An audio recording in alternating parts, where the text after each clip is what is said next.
이사야 31장에서도 계속해서 이스라엘 백성들에게 애굽을 의지하지 마라. 애굽 의지하는 일은 어리석은 일이다.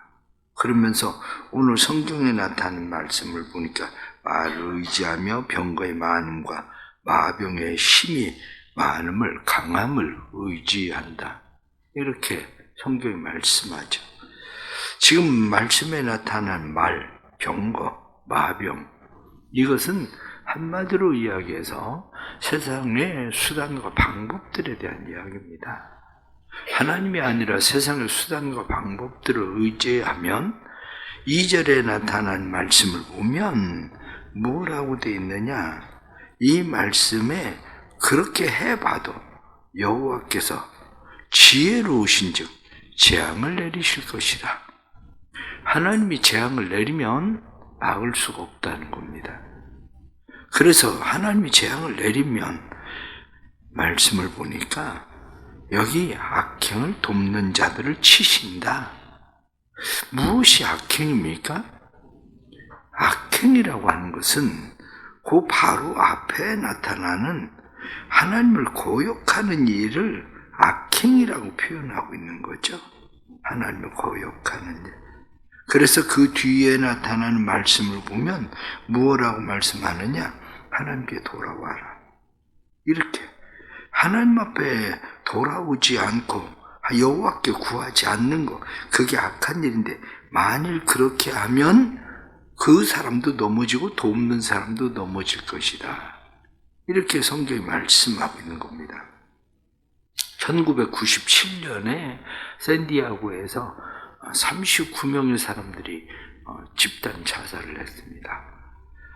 집단 자살을 하게 된 그러한 것은 마샬 애플 화이트라고 하는 66세 먹은 사람이 있었는데, 이 애플 화이트가 목사의 아들인데 성가대 지휘도 하고 결혼도 하고 66세니까 두 자녀들도 있고, 그런데 이 사람이 고민을 하는 문제가 있었습니다.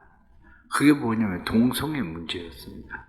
동성애를 끊으려고 노력을 하는데 동성애를 끊지를 못하는 거야. 이 사람이 동성애를 끊지를 못하니까 극복하는 사람들이라는 단체에도 가서 동성애나 중독이나 이런 것들을 극복하는 사람들이라는 단체에 가서 그곳에서 그것을 끊어보려고 노력을 해요. 그런데 안 됩니다. 그러니까 거세를 해요. 근데 문제는 사람의 내면의 이 본질이라는 것이 외적으로 무엇을 했다고 해서 그게 끊어지는 문제가 아닙니다. 이 거세를 해도 해결이 안 돼요. 끊어지질 않아. 그러니까 이 사람이 사람들을 같이 모아서 천국의 문이라는 단체를 만들었습니다. 천국의 문이라는 단체를 만들어서 그래 이 땅에서 해결되지 못하는 더 높은 영원한 차원의 세계가 있다. 그곳에 가는 방법이 뭐냐?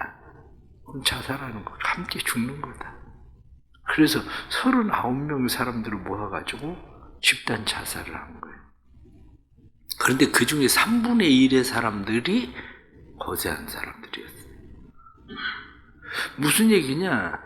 이 생각의 병, 마음의 병이라는 것이 어떤 환경이나 어떤 상황이 주어지면 변할 것 같은데 꼭 그렇지는 않다는 거죠. 그게 오늘 성경 본문에 나타난 말씀은 너희가 아수르 때문에 힘들고 어려워서 애굽을 의지하고 애굽의 병거나 아니면 말이나 마병의 강함을 의지해봐도 결국 하나님이 치시기로 작정한 일에 대해서 너희가 그렇게 해결할 수 있는 일이 아니라 오히려 말씀은 무엇라고 이야기하느냐? 도움을 받는 자도 넘어지고 돕는 자도 넘어지고 둘 다 넘어질 거다. 그래서 3절 말씀은 애굽은 사람이요 신이 아니며 그들의 말들은 육체요 영이 아니라 여호와께서 그의 손을 펴시면 돕는 자도 넘어지며 도움을 받는 자도 엎드러져 다 함께 멸망하리라. 도움을 받는 자나 도와주는 자나 다 망한다는 거예요. 멸망하는 길이 있습니다. 망하는 질이 있습니다. 망하는 질은 망하는 사람하고 동업하면 망합니다. 망하는 질은. 예수 믿는 사람들이 왜 사업을 하고 어떤 일을 해도 믿음의 사람들하고 사업을 해야 되는 거야.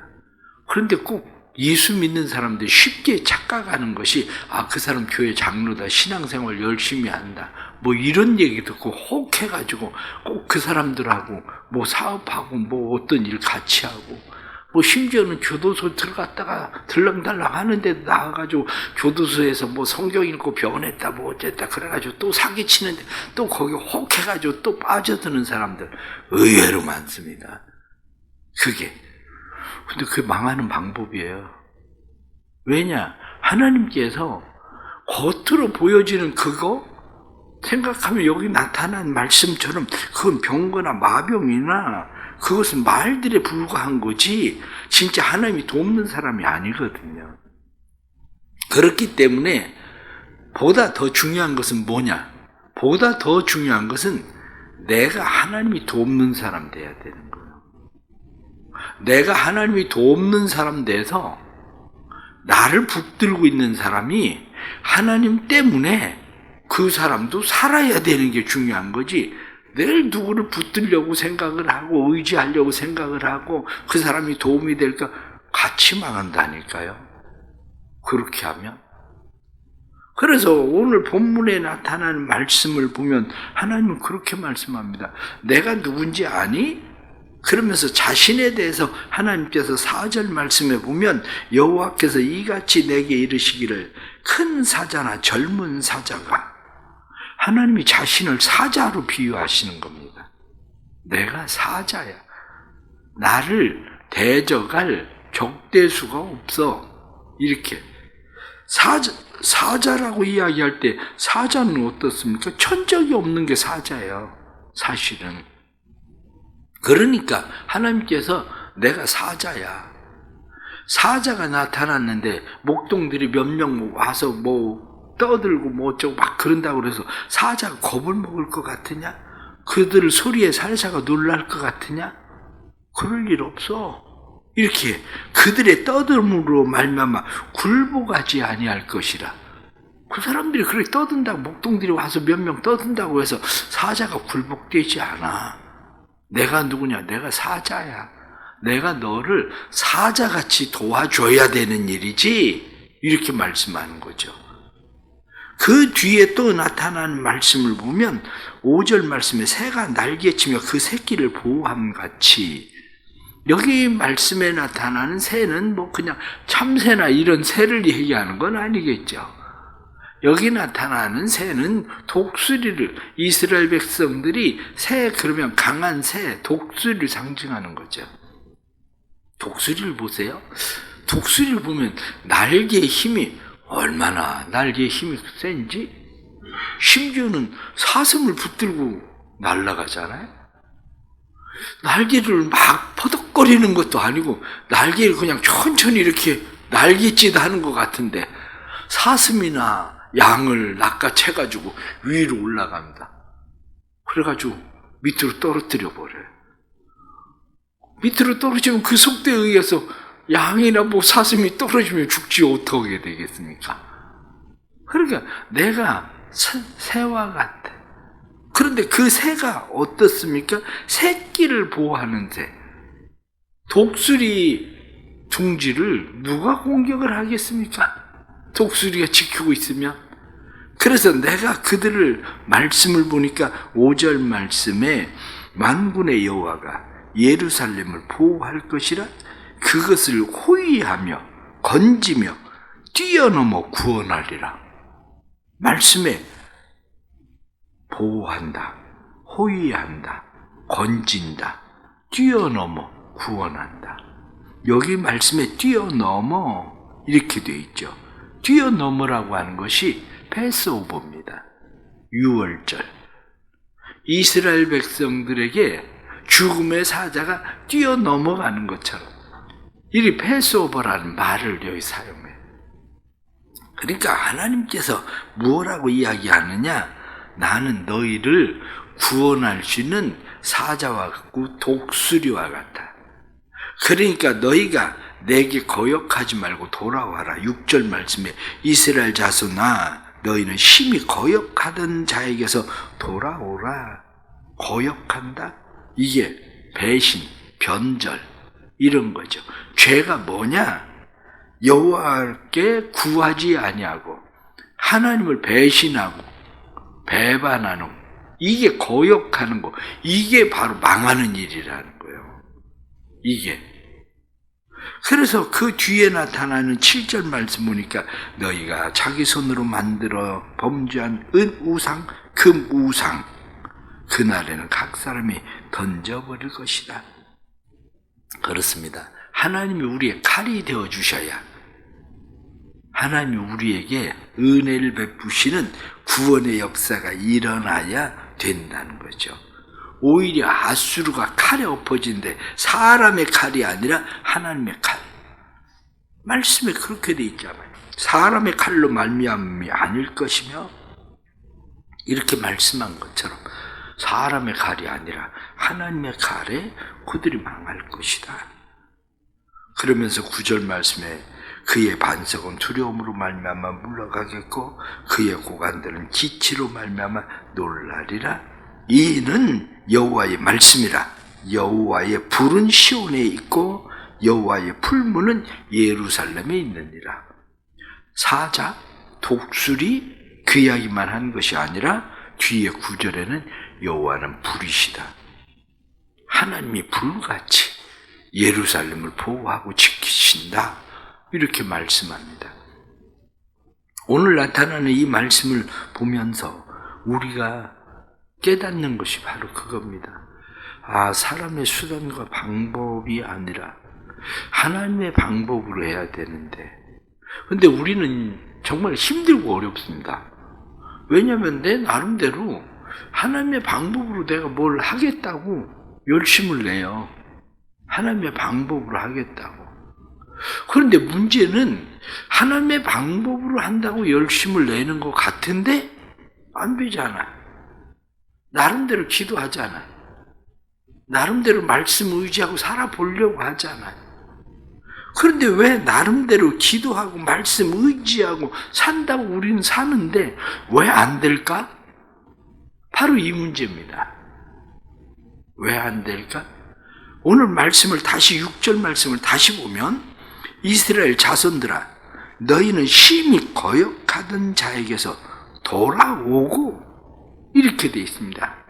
거역하던 자들에게서 돌아오고 이렇게 말씀할 때 돌아오고라고 하는 돌아오다, 돌아온다는 것에 대해서 우리가 두 가지 의미를 잘 생각해야 됩니다. 하나는 우리가 이 사순절 맞이하고 그러면서 회개라고 하는 것에 대해서 생각을 하는데 회개를 우리는 어떻게 회개를 합니까? 회개는 크게 두 가지를 이야기합니다. 하나는 구원받는 회개입니다. 구원받는 회개.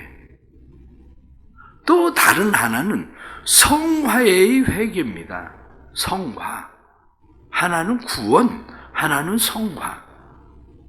그런데 우리가 집중되어 있는 것이 어디냐면 구원이에요. 그런데 대부분의 사람들은 구원 받았어요. 예수를 믿고 구원 받았습니다. 예수 믿고 구원 받았는데 우리는 늘 회개한다는 것이 돌아온다. 여기 성경에 나타나는 이 돌아오는 것을 다시 그냥 턴하는 정도로 늘 끝나는 거죠. 턴하는 것을 생각하면 이런 거죠. 엄마가 그렇게 언제까지 놀기만 할 거니 공부 좀 해라. 애가 엄마 알았어요. 게임 안 하고 이제 공부할게요. 공부합니다. 문제는 뭐예요? 공부한다고 책상에 10분 앉아있는 게 끝이라는 게 문제예요. 그런데 얘는 늘 생각하는 게 아니 내 책상에 앉아있다 이거예요. 공부한다 이거예요. 그런데 그때부터 엄마는 속이 터지기 시작합니다. 저걸 공부한다고 저 공부를 저렇게 하니. 차라리 나가서 그냥 안 보이면 좋겠다. 여러분 혹시 남편들을 아니면 가족들을 교회로 인도하려고 노력하고 애써 보시잖아요. 교회 좀 나가자고, 예수 믿자고 같이. 그래서 그 사람이 교회를 나와요. 교회를 나오는데 일주일에 언제 한 번 나옵니까? 주일날 한 번 나와요. 대단한 일 하는 거예요. 자기 생각엔 엄청나게 대단한 일. 근데 주일날 나와서 설교 시간 뭐 합니까? 졸지. 조는 게 다야. 그럼 나 교회 갔다는 거요. 근데 늘 하는 얘기가, 그래, 네 말대로 내가 교회 다니는데, 교회 나가는데 뭐가 잘 되는데, 되는 게 뭐가 있는데. 때로는 부인이 생각할 땐 차라리 교회 안 나왔을 때가 속은 편했는데 싶어져요. 차라리 교회 안 나올 때가 속은 그 적골 안 보니까 교회 안 나올 때가 속은 편했는데, 그 생각 드는 겁니다. 대부분의 많은 사람들의 문제가 여기에 있습니다. 본인들이 돌아왔다고 생각을 하는데, 우리가 맨 처음에 하나님께 돌아오는 회개, 구원에 이르는 회개, 돌아옴, 거기에 그냥 매여 있어요. 성화 구원에 가는 게 아니라, 성화 구원이 아니라 거기에 매여 있는 거예요. 그러면 아이들을 생각을 해보세요. 아이들을 보면 아이들이 돈을 그냥 금방 용돈 주면 다 써요. 용돈 주면. 근데 아이에게 얘기합니다. 돈을 그렇게 쓰니까 엄마가 안 주는 거야. 그럼 아이는 얘기합니다. 아껴 쓸게요. 그럼 내가 가계부도 쓸게요. 그렇게 얘기해요. 그 가계부 쓴다고 해봐도 가계부를 써. 근데 돈 많이 주면 애가 정말 돈을 잘 쓸까? 천만에요.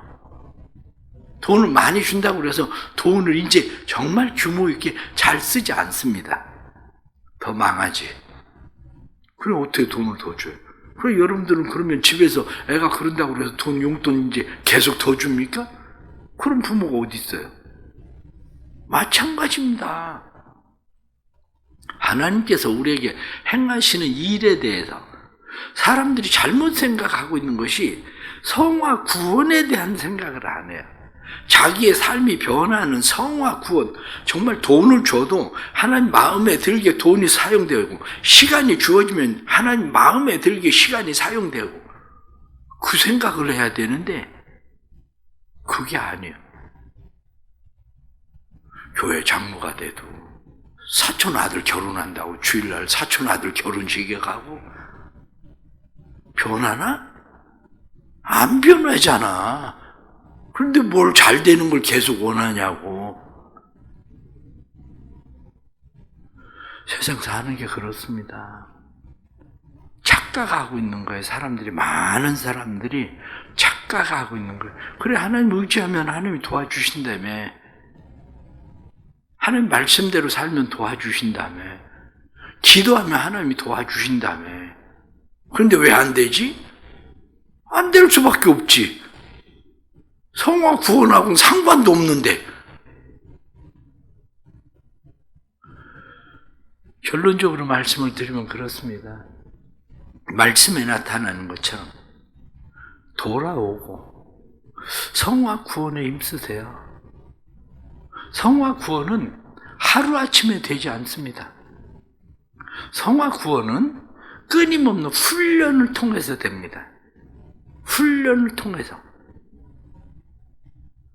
시간 관리하는 사람은 하루아침에 시간 관리가 되지 않습니다.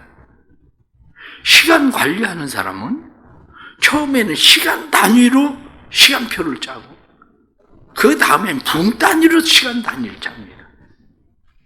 시간 단위로 시간표를 짜던 사람이 이제는 30분 단위로 시간을 짜고, 심지어는 어떤 사람은 10분, 20분 단위로 시간을 짭니다.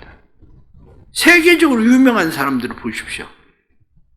시간 관리를 그렇게 해야 스스로 관리가 되는 거지, 시간이 많이 주어지면 시간을 그렇게 사용할 수 있을 것처럼 생각하지만 그렇지 않습니다. 물질도 마찬가지입니다. 물질도 하나님 앞에서 규모 있게 사용하는 훈련이 돼야 물질도 하나님 앞에 사용되는 거지, 돈이 주어진다고 해서 하나님 앞에 그렇게 써지는 게 아닙니다. 오늘날 교인들, 성도들 생각을 해보세요. 성도들 생각을 해보면 자기를 하나님 앞에 드리면서 훈련하려고 하질 않아요. 지난 주일에도 뭐 차량 운행할 사람 없어 광고하지만 하나님 앞에 그저 조금도 하나님 앞에 드리지 않고 그냥 편하게 살려고 하는 사람들이 시간이 주어지고 돈이 주어지면 뭐 얼마나 더 할 건데요? 더 잘할 거라고 기대하지도 않습니다. 하나님도. 왜? 성화 구원. 성화에 이르는 구원은 하루아침에 되는 게 아니라 훈련을 통해서 되는 일이기 때문입니다. 이런 말씀들을 우리가 다시 보면서 내가 진짜 하나님을 의지한다는 게 뭔가? 말씀대로 산다는 게 뭔가? 기도 시간 늘린다고 이게 내가 성화 구원이 되는 건가? 기도 시간 늘린다고 성화 구원이 되는 겁니까? 그렇지 않아요. 사람들은 힘들고 어려우니까 기도 열심히 해야지, 그래가지고 막 기도 열심히 하면 문제가 해결되고, 그러면 그 사람이 바뀌나요? 안 바뀝니다. 옛날로 돌아가지. 고물질 자기 버당겼다가 놓으면 도로 돌아가는 것처럼 안 바뀝니다. 그렇게 해서.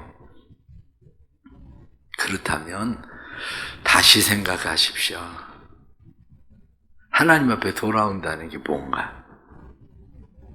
단지 우리가 구원받는다는 것이 우리의 영혼의 구원, 성화 구원 없는 구원을 기대하고 있나? 다시 생각하고 하나님 앞에 우리를 다시 세워가는 은혜가 있길 바랍니다. 기도하겠습니다. 하나님 아버지, 늘 어리석은 어린아이와 같습니다.